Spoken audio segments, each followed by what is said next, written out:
আমরা কেন অবাক হই? এটা তো ন্যাচারাল যে এই ধরনের একটা কর্মকাণ্ডে শিবিরের মতো একটা অর্গানাইজেশন ডেফিনেটলি জয়েন করবে, এটাই ছিল ন্যাচারাল। এটা নিয়ে কেন যে তর্ক বিতর্ক হচ্ছে এবং সবাই অবাক হচ্ছে এখন যে এই এরা শিবির ছিল, এখন মনে হচ্ছে কি যে তারা ভূত দেখতেছে। এটা তো আসলে ঠিক না। নিষিদ্ধ বিষয়টাই আপনার একটা অবাক করার মতো। নিষিদ্ধ নিষিদ্ধ করে শক্তির জোরে নিষিদ্ধ করে, তুমি আর এই হলে থাকতে পারবে না, তোমাকে বাইর করে দেওয়া হলো, হল দখল করে নিল। এগুলি থেকে বাইরে হয়ে আসতে হবে আপনাদের। এই যে ভায়োলেন্স, এই যে এখানে দুর্বলতা, কারণ দুর্বলতা ছিল এই জন্য যে আমাদের যারা শিক্ষক ছিলেন, শিক্ষকরা তো এটাকে এনকারেজ করতেন। অনেক দিকে আলোচনা করা হয়েছে এই বর্তমান আমাদের যে 35 দিনের যে আন্দোলন, তার সফলতা, কার কি ভূমিকা আছে, এটা নিয়ে বিভিন্ন দিক তুলে ধরা হয়েছে। তবে কয়েকটা আমি বিচ্ছিন্নভাবে কয়েকটা কমেন্ট করবো। একটা হচ্ছে যে এটা শুধু 35 দিনের আন্দোলন না, এর পেছনে কিন্তু আরো আন্দোলন ছিল, আরো ত্যাগ ছিল। 15 বছর ধরে বিভিন্ন জন বিভিন্ন ভাবে এই বিষয়টাকে, এই যে ডিক্টেটরকে এই ক্ষমতাচ্যুত করার চেষ্টা করেছেন, তারই কিন্তু একটা কিউমুলেটিভ পুঞ্জীভূত এফেক্টিভ হয়েছে এই 5ই আগস্ট। এটা একটা বিষয়। আর একটা বিষয়, আমি একটু অবাক হচ্ছি যে আমরা কি আশা করছিলাম, আমরা কি এটা চাইতাম যে ছাত্র শিবিরের মতো একটা সুসংগঠিত রাজনৈতিক সচেতন ছাত্র গ্রুপ, তারা এই বৈষম্য বিরোধী আন্দোলনে জয়েন করবে না? আমরা কেন অবাক হই? এটা তো ন্যাচারাল যে এই ধরনের একটা কর্মকাণ্ডে শিবিরের মতো একটা অর্গানাইজেশন ডেফিনেটলি জয়েন করবে, এটাই ছিল ন্যাচারাল। এটা নিয়ে কেন যে তর্ক বিতর্ক হচ্ছে এবং সবাই অবাক হচ্ছে এখন যে এরা শিবির ছিল, এখন মনে হচ্ছে কি যে তারা ভূত দেখতেছে। এটা তো আসলে ঠিক না। এখানে আরেকটা বিষয় যে আপনাদের বুঝতে হবে যে কেন এই সভাপতি, শিবিরের সভাপতি আন্ডারগ্রাউন্ডে ছিলেন। আমি বলবো আসসালামু আলাইকুম ওয়া রাহমাতুল্লাহ। বাংলাদেশ ইসলামী ছাত্র শিবিরকে নিয়ে আজকে গুরুত্বপূর্ণ কিছু বিষয় আপনাদের সামনে তুলে ধরার জন্য চেষ্টা করছি। আপনারা পরিপূর্ণ ভিডিওটা দেখে মন্তব্য করবেন আমাদের কমেন্ট সেকশনে। সম্মানিত ভিউয়ার্স, আপনারা জানেন বাংলাদেশ ইসলামী ছাত্র শিবিরকে নিয়ে যথেষ্ট পরিমাণে আলোচনা এবং সমালোচনা ঝড় বাংলাদেশে বয়ে যাচ্ছে। একটি মাত্র কারণ, সেটা হচ্ছে জামাত ইসলামের এই অঙ্গ সংগঠন বাংলাদেশ ইসলামী ছাত্র সংগঠন, যেটা ছাত্র শিবির, সেটাকে নিয়ে কেন তুমুল এই আলোচনা পড়ছে। অনেকেই ভূত দেখার মতো আটকে উঠছে, অনেকে ছাত্র শিবির নেতৃত্ব দিয়েছে এটা নিয়ে বিভ্রান্তি হচ্ছে, অনেকেই কেন এই কাজ করেছে সেটা নিয়ে বিতর্কিত সৃষ্টি করছে। আজকে আপনাদের সামনে সে বিষয় ক্লারিফাই করার জন্য আমি ভিডিওটি উপস্থাপন করার জন্য আপনাদের সামনে হাজির হয়েছি। অবশ্যই আজকের পুরো ভিডিওটি দেখার জন্য বিশেষভাবে অনুরোধ করছি। সম্মানিত ভিউয়ার্স, আপনারা জানেন বাংলাদেশ ইসলামী ছাত্র শিবির 1977 সালে জন্মগ্রহণ করেছেন। সেই থেকে আজ পর্যন্ত বাংলাদেশ ইসলামী ছাত্র শিবির বাংলাদেশের জন্য একটি নিয়ামত, আল্লাহ পাকের বিধিবিধান কার্যক্রমের জন্য, ছাত্র অঙ্গনে ইসলামের অনুশাসন বয়ে যাওয়ার জন্য, মেধাবী এবং দূরদর্শিতার পরিচয় দেওয়ার জন্য বাংলাদেশ ইসলামী ছাত্র শিবির কাজ করে যাচ্ছে। দেশ এবং মাটিকে, মা এবং মাটিকে, এই দেশের সার্বভৌমত্বকে, স্বাধীনতার সার্বভৌমত্বকে রক্ষা করার ক্ষেত্রে একটি অতন্ত্র প্রহরী, একটি দল, একটি সংগঠন, একটি শিবির, একটি তাবু, যেটা সবসময় কাজ করে যাচ্ছে। আজকে তাদেরকে নিয়ে আলোচনা হচ্ছে কিছু কিছু কারণ, যে কারণগুলো আপনাদের সামনে ক্লারিফাই করতে যাচ্ছি। প্রথম যে কারণটি হচ্ছে সেটা হচ্ছে অনেকেই মনে করছে বাংলাদেশ ইসলামী ছাত্র শিবির ঢাকা বিশ্ববিদ্যালয়, রাজশাহী বিশ্ববিদ্যালয়, চট্টগ্রাম বিশ্ববিদ্যালয় সব জায়গা থেকে তারা নেতৃত্ব দিয়েছেন। এই গণ অভ্যুত্থান 24-এর মুক্তিযুদ্ধ কেন্দ্রিক যে আন্দোলন করেছেন, সেখানে যে তারা আলোচনা করেছেন, সমন্বয় করেছেন, দাবি পেশ করেছেন, 9 দফা এই যে পুনর্গঠন আয়োজন করেছেন, এবং সর্বপ্রথম যে ব্যক্তিটি শহীদ হয়েছেন সেটা হচ্ছে আবু সাইদ। তিনি বাংলাদেশ ইসলামী ছাত্র শিবিরের একজন সাথী ছিলেন, রংপুরের তার বাড়ি। কিন্তু এই ঘটনাগুলো কেন মানুষ জানতো না, তারা কেন হাইড করে, গোপন করে এই কাজগুলো করেছেন, এই বিষয়টি নিয়ে ব্যাপকভাবে বিতর্কিত হচ্ছে, ব্যাপকভাবে আন্দোলিত হচ্ছে মানুষে, সাইবারে এবং অনলাইনে আমরা দেখতে পাচ্ছি। সে বিষয়ে একটি কারণ, বাংলাদেশ ইসলামী ছাত্র শিবির যদি সরাসরি তাদের দলের নাম নিয়ে, তাদের ছাত্র সংগঠনের নাম নিয়ে যদি আজকে সমন্বয়কদের সাথে সমন্বয়ক হয়ে কাজ করতেন, তাহলে সরাসরি আন্দোলন বন্ধ হয়ে যেত। কেন যেত? আপনারা দেখেছেন পুলিশের গুলি করা নিয়ে হাইকোর্টে রিট করা হয়েছে, সুপ্রিম কোর্টে রিট করা হয়েছে, রিটটি খারিজ করে দিয়েছেন। কেন খারিজ করে দিয়েছেন? যে ছাত্ররা কোটা আন্দোলন থেকে সরে গিয়ে এখন তারা সরকার পতনের আন্দোলনের দিকে যাচ্ছে, তাই গুলি করার নির্দেশটি যেভাবে বহাল ছিল সেভাবেই থাকবে, সেটাকে বন্ধ করা যাচ্ছে না, যেহেতু তারা কোটা আন্দোলনের মধ্যে নেই। যদি আপনি এটাই মনে করেন যে কোটা আন্দোলনের মধ্যে বাংলাদেশ ইসলামী ছাত্র শিবির জড়িত থাকতো, বাংলাদেশ ইসলামী ছাত্র শিবিরের নাম উঠে আসতো, এই গণ অভ্যুত্থানে বাংলাদেশ ইসলামী ছাত্র শিবিরের নাম উঠে আসতো, জামাত শিবিরের নাম উঠে আসতো, তাহলে সরাসরি এটা নিস্তব্ধ করার জন্য, এটাকে বন্ধ করার জন্য এমন কোনো বাহিনী ছিল না, এমন কোনো শক্তি ছিল না সরকারি, এবং এই স্বৈরাচারী খুনি হাসিনার বাহিনী ছিল না যারা এখানে অতন্ত্রীভাবে, সার্বিকভাবে সহযোগিতা করতো। এমনকি ভারতের র সহ এখানে ইনভলভ ছিল, যারা ইতিমধ্যে জেনে বুঝে তাৎক্ষণিক তারা গোয়েন্দা সংস্থার মাধ্যমে জেনেছে যে এটা ছাত্র শিবির এবং বাংলাদেশ জামাত ইসলামের ব্যাপক অপতৎপরতা নিয়ে এই আন্দোলন শুরু হয়েছে। এটাকে বন্ধ করার জন্য ইসলামী ছাত্র শিবির এবং জামাত ইসলামকে নিষিদ্ধ করতে হবে। এইভাবে তারা কিন্তু জামাত এবং শিবিরকে চিরজীবনের জন্য উৎখাত করার জন্য, মুছে ফেলার জন্য, নিভিয়ে দেওয়ার জন্য তারা কিন্তু এটাকে বন্ধ করে দিয়েছিলেন এবং সেটাকে নিবন্ধন বাতিল করে তাদেরকে একবারে নিষিদ্ধ ঘোষণা করেছিলেন। কোনো আইন পরোয়া করে নাই, সার্বিক এবং নির্বাহী বলে অধিকারে তারা এই কাজটি করেছিলেন। সুতরাং যারা বলছেন এখন ছাত্র শিবির এটা করেনি ওইটা করেনি এটা করেনি এই কাজগুলো কেন করেনি, ছাত্র শিবির আপনারা জানেন আবরার হত্যা মামলায় আবরারকে কিভাবে হত্যা করেছে শিবির ট্যাগ দিয়ে, বিগত দিনে যে ঘটনাগুলো ঘটেছে শিবির ট্যাগ দিয়ে তাদেরকে ক্রস ফায়ার করা হয়েছে, শিবির ট্যাগ দিয়ে তাদেরকে চোপ উপড়ে ফেলা হয়েছে, শিবির ট্যাগ দিয়ে তাদেরকে গুলি করে পঙ্গু করে দেওয়া হয়েছে, শিবির ট্যাগ দিয়ে তাদেরকে গুম করা হয়েছে।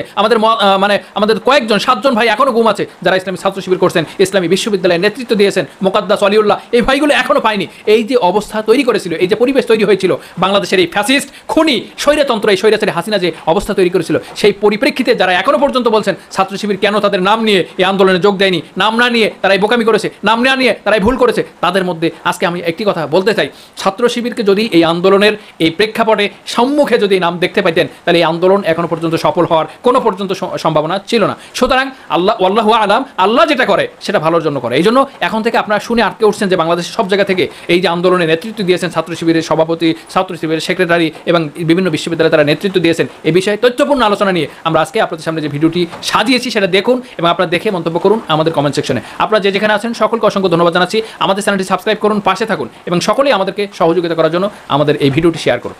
ঢাকা বিশ্ববিদ্যালয়ে বিসি ছাত্র শিবির সহ 10টি ছাত্র সংগঠনকে দেখেছেন, তাহলে যদি নিষিদ্ধই হয়ে থাকে তাহলে ছাত্র সংগঠনগুলোকে কেন ডাকবেন? এবং ডাকার ফলে ছাত্র শিবিরের সভাপতিকে সেখানে পরিচয় দিয়েছেন, কথা হয়েছে, সেখান থেকে বের হওয়ার পর মিডিয়াগুলো তার সাক্ষাৎকার নেওয়ার জন্য কথা বলেছে, সেই প্রেক্ষিতে তার মেসেজগুলো সে দেওয়ার চেষ্টা করেছে। সে তো আলাদা সাংবাদিক সম্মেলন করে বলেনি। ছাত্রলীগে ছাত্র শিবিরের ঢাকা বিশ্ববিদ্যালয়ের সেক্রেটারি SM ফরহাদ ভাইয়ের কমিটিতে তার নাম রয়েছে বলে আপনারা শুনেছেন। ঢাকা বিশ্ববিদ্যালয়ের সেক্রেটারি স্পষ্ট করে তিনি তার যে অবস্থান সেটা স্পষ্ট করে ব্যক্ত করেছেন। ঢাকা বিশ্ববিদ্যালয়ের মতো একটি প্রতিষ্ঠানের সেক্রেটারি হওয়াটা ছাত্র শিবিরের জন্য শুধু সক্রিয় নয়, সুপার অ্যাক্টিভিটি তার থাকতে হবে, ক্রিয়েটিভিটি তার থাকতে হবে, সুপার জিনিয়াসনেস তার মধ্যে থাকতে হবে। ইচ এন্ড এভরি স্টেপ আমি মনে করি যে ফরহাদ ভাই বলেন, ঢাকা বিশ্ববিদ্যালয়ের সভাপতি বলেন, খুব সুপার অ্যাক্টিভিটি দেখিয়ে তার পারফরমেন্সে সন্তুষ্ট হয়ে তার জনশক্তির কাছে গ্রহণযোগ্য হওয়ার পরে তিনি এই জায়গায় এসেছেন। আর আপনি বলছেন যে একটা সময় এসে আমরা আমাদের নিজেদেরকে জানান দেওয়ার চেষ্টা করছি, যখন নিষিদ্ধ করা হয়েছে তখন আবার আপনারা জানেন কোনোভাবেই এরকম নয়। নিষিদ্ধ করা হয়েছে আপনি কিভাবে বুঝলেন? মানে ঢাকা বিশ্ববিদ্যালয় সমস্ত রাজনীতি নিষিদ্ধ করা হয়েছে। আপনার এই তথ্যটিও ভুল, আপনার এই তথ্যটিও ভুল। ইতিমধ্যে ঢাকা বিশ্ববিদ্যালয়ের জরুরি সিন্ডিকেট সভায় নিষিদ্ধের ব্যাপারে তারা একটা চিন্তা করেছে, এ ব্যাপারে কোনো প্রজ্ঞাপন তারা জারি করেনি। নিষিদ্ধ করা যায় কিনা সেই ব্যাপারে আরো ভালো করে মতামত নেওয়ার জন্য ছাত্র সংগঠনগুলোকে তারা দেখেছে, এটা নিয়ে তারা সিদ্ধান্ত নেওয়ার ব্যাপারে এখনো কোনো আনুষ্ঠানিক প্রজ্ঞাপন বা বিজ্ঞপ্তি জারি করেনি। সুতরাং সিদ্ধান্ত নেওয়া হয়েছে এরকম খবর বেরিয়েছে। এখন আমি পত্রিকার কথাই বলছি, এরকম সিদ্ধান্ত হয়েছে সিন্ডিকেট মিটিং এ। তাহলে সিদ্ধান্ত হয়েছে কিন্তু নিষিদ্ধ হয়েছে এটা বলতে পারেন, নিষিদ্ধ প্রজ্ঞাপন জারি করা হয়নি কিন্তু সিদ্ধান্ত প্রজ্ঞাপন জারি করেন। সুতরাং আপনি এটাকে বলতে পারেন নিষিদ্ধ হয়েছে বলে যে কথা বলছে এটা সঠিক। তাহলে বৈষম্য বিরোধী ছাত্র নেতারা কেন আমি বলছি আমার কেন আমরা এখন আসলাম প্রশ্নের উত্তরটা দিয়ে আমি বলছি যে ঢাকা বিশ্ববিদ্যালয়ে বিসি ছাত্র শিবির সহ 10টি ছাত্র সংগঠনকে দেখেছেন, তাহলে যদি নিষিদ্ধই হয়ে থাকে তাহলে ছাত্র সংগঠনগুলোকে কেন ডাকবেন? এবং ডাকার ফলে ছাত্র শিবিরের সভাপতিকে সেখানে পরিচয় দিয়েছেন, কথা হয়েছে, সেখান থেকে বের হওয়ার পর মিডিয়াগুলো তার সাক্ষাৎকার নেওয়ার জন্য কথা বলেছে, সেই প্রেক্ষিতে তার মেসেজগুলো সে দেওয়ার চেষ্টা করেছে। সে তো আলাদা সাংবাদিক সম্মেলন করে বলেনি, তা ছাত্র শিবিরের কেন্দ্রের পক্ষ থেকে অথবা কোনো আনুষ্ঠানিক ফোরাম থেকে বলেনি যে ছাত্র শিবির আজকে থেকে যাত্রা শুরু করেছে, নিষিদ্ধ হওয়ার পরেও এখান থেকে যাত্রা শুরু করে। বিষয়টা এরকম নয়, খুব স্বাভাবিকভাবে আগিয়েছিল। এবং বিবিসির যে রিপোর্টের কথা আপনি বলছেন সেই রিপোর্টেই জিজ্ঞাসা করা হয়েছিল ঢাকা বিশ্ববিদ্যালয়ের বিসি এবং প্রক্টরকে যে আপনার ছাত্র শিবির কিভাবে পেলেন, আমরা তো পাই না, ঢাকা বিশ্ববিদ্যালয়ের ছাত্র শিবিরকে কিভাবে পেলেন? তিনি বলেছে আমরা তাদের ব্যাপারে আগেই জানতাম। দ্যাট মিনস ছাত্র শিবির আগেও ছিল, আগেই জানতাম, আমাদের সাথে যোগাযোগ ছিল, সেই যোগাযোগের প্রেক্ষিতে তাকে বলা হয়েছে। ছাত্র শিবিরের সভাপতিকেও একই প্রশ্ন করা হয়েছিল যে আপনি কিভাবে বিশ্ববিদ্যালয়ে দাওয়াত পেলেন, সেখানেও তাকে বলা হয়, তিনিও বলেছেন ঢাকা বিশ্ববিদ্যালয়ের সংশ্লিষ্ট কর্তৃপক্ষের সাথে ছাত্র শিবিরের প্রতিনিধি হিসেবে আমাদের সাথে যোগাযোগ ছিল। আপনারা জানেন কিছুদিন আগে ঠিকানায় একজন উপস্থাপক আমাদের সম্মানিত আমির জামাতকে জিজ্ঞাসা করেছেন যে আপনারা তো একদম আউট অফ সিন ছিলেন, যোগাযোগ ছিল না, সেই সময় সেনাপ্রধান আপনাকে কিভাবে পেয়েছেন? তাহলে তিনি বুঝছেন যে সেনাপ্রধানই তাকে খুঁজে বের করেছে। এবং সত্যি আমির জামাতকে তখন সেনাপ্রধান বিশেষভাবে যোগাযোগ করে তার আত্মীয়ের মাধ্যমে তাকে খুঁজে বের করে নিয়ে এসেছেন। এবং রাজনৈতিক দল হিসেবে সকল দলের সাথে নিষিদ্ধ থাকা সত্ত্বেও, আপনারা তো ঢাকা বিশ্ববিদ্যালয় নিষিদ্ধ কথা বলছেন, তো এখানে আসলে নিষিদ্ধ ছিল না, কিন্তু জামাত ইসলামী অফিসিয়ালি নিষিদ্ধ ছিল। এরপরে কিন্তু তাদেরকে ডাকা হয়েছে এবং সেখানে এসে কি পরিচয় দেয়নি? সেনাপ্রধান যখন বলা হয়েছে, সাংবাদিকের প্রশ্ন করেছে যে আপনাদের কোন কোন রাজনৈতিক দল ছিল, এক নম্বরে বলেছে জামাত ইসলামী। সেখানে তো বলেনি নিষিদ্ধ সংগঠন জামাত ইসলামীকে নিয়ে এসেছি। এখন যে সিচুয়েশন বাংলাদেশে রয়েছে, অতীতের ফেসিবাদের যত সিদ্ধান্ত, যত বৈঠক, যত প্রজ্ঞাপন, যত আদেশ, যত নির্দেশ, এই কোনো কিছুই আসলে সত্যের উপর, নৈতিকতার উপর, ভিত্তির উপর ছিল না। সুতরাং এগুলোকে রেফারেন্স হিসেবে ব্যবহার করা সংশ্লিষ্ট কর্তৃপক্ষ, ব্যক্তি বা সংগঠনের উপর এক ধরনের অন্যায় আরোপ বা চাপিয়ে দেওয়ার একটা বড় ধরনের অপরাধ আমি বলবো, এটা একটা মিথ্যাচার বলবো, এটা বলা যায়। সুতরাং এরকম না। দুটো পয়েন্টস আছে, খুবই ছোট্ট করে পর্যায়ে, একটু লম্বা ছোট্ট করে দুটো পয়েন্টস আপনি উত্তর দিবেন। এক হলো ছাত্রলীগের রাজনৈতিক যে তাদের যে রাজনীতি করেছে এবং সেখানে যে কমিটি রয়েছে আপনার ঢাকা বিশ্ববিদ্যালয়, সেই কমিটির মধ্যে কিভাবে আপনার ছাত্র শিবিরের নাম দিল, এক এটি আসলে কতটা সত্য সঠিক তথ্য আর কতটা সঠিক নয় সেটা বলবেন। পাশাপাশি এই ছাত্র শিবিরের রাজনীতি নতুন করে শুরু করবার ঘোষণা বলুন আর তাদের প্রকাশ বলুন, অথবা আপনি যেভাবে বললেন স্বাভাবিক প্রক্রিয়াতে তারা শুরু করেছে, আগেও ছিল এখনো চলছে, এটি নিয়ে বৈষম্য বিরোধী ছাত্ররা অস্বস্তিতে, এই ব্যাপারে আপনার ছোট্ট মত। আচ্ছা, আমি শুরুতেই দ্বিতীয় প্রশ্নটির উত্তর দিই। আপনারা জেনে থাকবেন যে বৈষম্যবিরোধী ছাত্রদের শীর্ষ প্রতিনিধি হিসেবে সার্জিস, হাসনাত আব্দুল্লাহ এবং দুজন উপদেষ্টা রয়েছেন। তারা সবসময় সংশ্লিষ্ট বিষয়ে তাদের যে বিষয়ে সামান্য উদ্বেগ থাকে, উৎকণ্ঠা থাকে, স্বাভাবিকই থাকে, এটাতে তারা সংশ্লিষ্ট বিষয়ে অন্তত সোশ্যাল মিডিয়াতে তাদের আগ্রহটা ব্যক্ত করার চেষ্টা করে অথবা তাদের মেসেজটা দেওয়ার চেষ্টা করে। আমি অন্তত কোনো মেসেজ তাদের পক্ষ থেকে অস্বস্তি বা কোনো ধরনের প্রতিক্রিয়া পেয়ে মানে রয়েছে তাদের ব্যাপারে কোনো মেসেজ আমি পাইনি। এটা একটা স্বাভাবিক বিষয়। এই আন্দোলনে ইতিমধ্যে রাশেদ ভাই বলেছেন যে সকল ছাত্র সংগঠনের সর্বোচ্চ ফেসিবাদ বিরোধী বা স্বৈরাচার বিরোধী যে মনোভাব সেটা তারা প্রকাশ করেছে তাদের শক্তি সামর্থ্য বা শক্তিমত্তা অনুযায়ী। এখানে ছাত্র শিবির ছিল, এটা খুব ভালো করে তারা জানে। ছাত্র দল ছিল, এটা খুব ভালো করে জানে। ছাত্র আন্দোলন ছিল, সেখানে ছাত্র মৈত্রী ছিল, ছাত্র ইউনিয়ন ছিল, সবাই ছিল এখানে। কেউ ছিল না এরকম নয়, কারো অবদান অস্বীকার করার সুযোগ নেই। যার শক্তি অনুযায়ী সামর্থ্য এখানে ছিল এবং এটাকে তারা মেনেই নিয়েছে। হ্যাঁ, কোথাও কোথাও কোনো কোনো ব্যক্তির পক্ষ থেকে আসতে হবে, কিন্তু আনুষ্ঠানিকভাবে সমন্বয়কদের পক্ষ থেকে অথবা বৈষম্যবিরোধী ছাত্র আন্দোলনের আনুষ্ঠানিক ফোরামের পক্ষ থেকে এই ব্যাপারে কোনো উৎকণ্ঠা বা উদ্বেগ প্রকাশ করা হয়নি।